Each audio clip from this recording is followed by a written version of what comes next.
தமிழக அரசியல் வரலாற்றில் இன்றைக்கு ஒரு மிகப்பெரிய கருப்பு தினம். கள்ளக்குறிச்சியில் நடந்திருக்கின்ற அந்த சம்பவம் எவரோராலும் ஏற்றுக்கொள்ள முடியாத சம்பவம். திமுக அரசினுடைய, ஸ்டாலின் அரசினுடைய கையாளாகத்தனத்தை இந்த சம்பவம் காட்டியிருக்கிறது. கிட்டத்தட்ட 35க்கும் மேற்பட்ட நபர்கள் இந்த கள்ளச்சாராயத்தால், விஷ சாராயத்தால் உயிரிழந்திருக்கிறார்கள். இன்னும் கிட்டத்தட்ட 100 பேருக்கு மேலே அங்கே ட்ரீட்மெண்ட்டில் சிகிச்சை பெற்று கொண்டிருக்கிறார்கள். இந்த சம்பவம் திமுக அரசினுடைய போலி திராவிட மாடல். அவங்க என்ன சொன்னாங்க? நாங்கள் வந்த உடனே மதுவிலக்கு கொண்டு வருவோன்னு சொன்னாங்க. ஆனால் அதை பற்றின எந்த ஒரு ஸ்டெப்பும் எடுக்கல. தமிழ்நாடு முழுவதும் போதை கலாச்சாரம், எங்கே பார்த்தாலும் கஞ்சா, எங்கே பார்த்தாலும் டாஸ்மாக் கடைகள். அது போதாமல் இப்போ இந்த கள்ளச்சாராய இதுக்கு ஒரே தீர்வு மதுவிலக்கு கொண்டு வரணும்.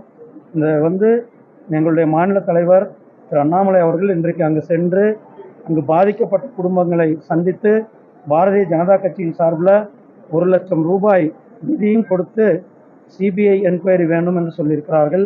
அதற்கு அனைத்து நடவடிக்கைகளும் நாங்கள் எடுப்போம். இந்த சம்பவம் திமுக அரசு முழுமையாக பொறுப்பேற்க வேண்டும். ஸ்டாலின் தன்னுடைய கடமையை தட்டி கழிக்கக்கூடாது. திமுக அரசு முழுமையாக தன்னுடைய பொறுப்பை ஒத்துக்கொள்ள வேண்டும், தன்னுடைய தவறை ஒத்துக்கொள்ள வேண்டும். இந்த துறையினுடைய சம்பந்தப்பட்ட அமைச்சர் உடனடியாக பதவி விலக வேண்டும். அதுதான் இதற்கு ஒரே தீர்வு. இது ஒரு சாதாரண சம்பவம் அல்ல. தமிழ்நாட்டில் கிட்டத்தட்ட 35க்கும் மேற்பட்டவர் கள்ளச்சாராயத்தால் உயிரிழந்திருக்கிறார்கள். அதே பக்கத்து மாவட்டத்தில் ஒரு 4-5 அல்லது ஒரு 5-6 மாதங்களுக்கு முன்பு இதே போன்ற மரக்காணத்தில் ஒரு சம்பவம். அதில் கூட நடவடிக்கை எடுக்கல. இந்த மாதிரி நடவடிக்கை எடுக்காம கள்ளச்சாராயத்திற்கு துணை போகின்ற அரசாங்கமாக இந்த அரசாங்கம் இருக்கிறது. இந்த அரசாங்கம் மக்களை காக்கும் அரசாங்கமாக இருக்க வேண்டும். மாறாக மக்களுடைய உயிரை எடுக்கின்ற அரசாங்கமாக தான் இந்த திமுக அரசாங்கம் இருக்கிறது. திமுக அரசாங்கத்தின் மேல மக்கள் ஏற்கனவே மிகப்பெரிய கோபத்தில் இருந்து கொண்டிருக்கிறார்கள். இந்த சம்பவம் ஒரு எந்த விதத்திலும் நியாயப்படுத்த முடியாத சம்பவம். இந்த சம்பவத்திற்கு திரு ஸ்டாலின் அவர்கள் பொதுவெளியில் தன்னுடைய மன்னிப்பு கேட்க வேண்டும். அவர் சென்று பாதிக்கப்பட்ட மக்களை நேரடியாக பார்க்க வேண்டும். ஒரு முதலமைச்சர் இவ்வளவு பெரிய சம்பவம் நடந்து 2 நாட்கள் ஆகிறது. தொடர்ந்து மரணங்கள், உயிர் பலியானது நடந்து கொண்டிருக்கிறது. உடனடியாக முதலமைச்சர் சம்பந்தப்பட்ட இடத்திற்கு இந்நேரம் சென்றிருக்கணும். ஆனால் அவர் போகிறதுக்கு என்ன தயக்கம்? ஏன் மக்களை போய் பார்க்க மாட்டேங்கிறார்? பாதிக்கப்பட்ட மக்களை போய் இந்நேரம் பார்த்துருக்கணும்ல. ஆக முதலமைச்சர் அவர்கள் உடனடியாக பாதிக்கப்பட்ட மக்களை நேரடியாக போய் சந்திக்க வேண்டும். ஏன்னா அவருக்கு சந்திக்கிறதுக்கு முகம் இல்லை. மிகப்பெரிய ஒரு தோல்வி, அரசாங்கத்தினுடைய தோல்வி. ஏன்னா அரசாங்கம் இயங்குகிறதா இல்லையா என்பதே இங்கே இதற்கு சரியான எடுத்துக்காட்டு இந்த கள்ளக்குறிச்சி சம்பவமாக இருந்து கொண்டிருக்கிறது. ஆகையால் முதலமைச்சர் அவர்கள் உடனடியாக அங்கு சென்று அந்த மக்களை நேரடியாக சந்திக்க வேண்டும். அதே நேரத்தில் சம்பந்தப்பட்ட துறையினுடைய அமைச்சர் பதவி விலக வேண்டும், இல்லது அவர் பதவி நீக்கம் செய்ய வேண்டும் என்பது எங்களுடைய அதனாலதான் சொன்னேன், சம்பந்தப்பட்ட அமைச்சர் மேல நடவடிக்கை எடுக்கணும். இந்த அரசாங்கம் பொறுப்பேற்க வேண்டும். ஸ்டாலின் அவர்கள் பொறுப்பேற்க வேண்டும். அதனாலதான் சொன்னேன், ஸ்டாலின் அவர்கள் பொறுப்பேற்று மக்களிடத்துல பகிரங்க மன்னிப்பு கேட்க வேண்டும்.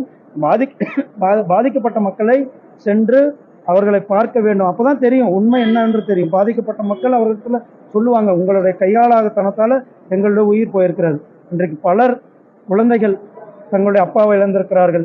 பல குழந்தைகள் இன்றைக்கு தங்களுடைய சகோதரனை இழந்திருக்கிறார்கள். இப்படி மிகப்பெரிய ஒரு பேரிடர் ஆக இந்த சம்பவம் இருந்து கொண்டிருக்கிறது. ஏற்கனவே மரக்கான சம்பவமும் சிபிசிஐடிக்கு தான் மாற்றினாங்க. என்ன நடந்தது? சிபிசிஐடிக்கு மாற்றுறது அந்த விஷயத்தை ஆற போடுவதற்கு சமமாகத்தான் நான் பார்க்குறேன். எந்த ஒரு விஷயத்தையும் அது ஒரு ஆற போடுறதுக்கு அல்லது மக்களை மறக்கடிக்க செய்வதற்கான ஒரு யுக்தியாக தான் இந்த கமிஷன், இந்த சிபிசிஐடி என்கொயரி எல்லாம் இருக்கிறது. உடனடியாக ஏன் நடவடிக்கை என்ன எடுக்கல? என்ன தவறு?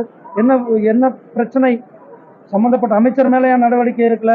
முதலமைச்சர் ஏன் முதல்ல போய் பார்க்கல? இன்னும் அந்த இடத்த நேரம் போய் மக்களை பார்த்துருக்கணும்னு. ஒரு சரியான முதலமைச்சர் சரியான ஆட்சி கொடுக்குறாருன்னா நேரடியாக மக்களை போய் சந்திச்சிருக்கணும். இன்னைக்கு வரல மக்களை போய் பார்க்கல. அதான் எங்க தலைவர் கேட்டிருக்காருல, சிபிஐ விசாரணை வேணும்னு கேட்டிருக்கோம். அதுக்கான நாங்கள்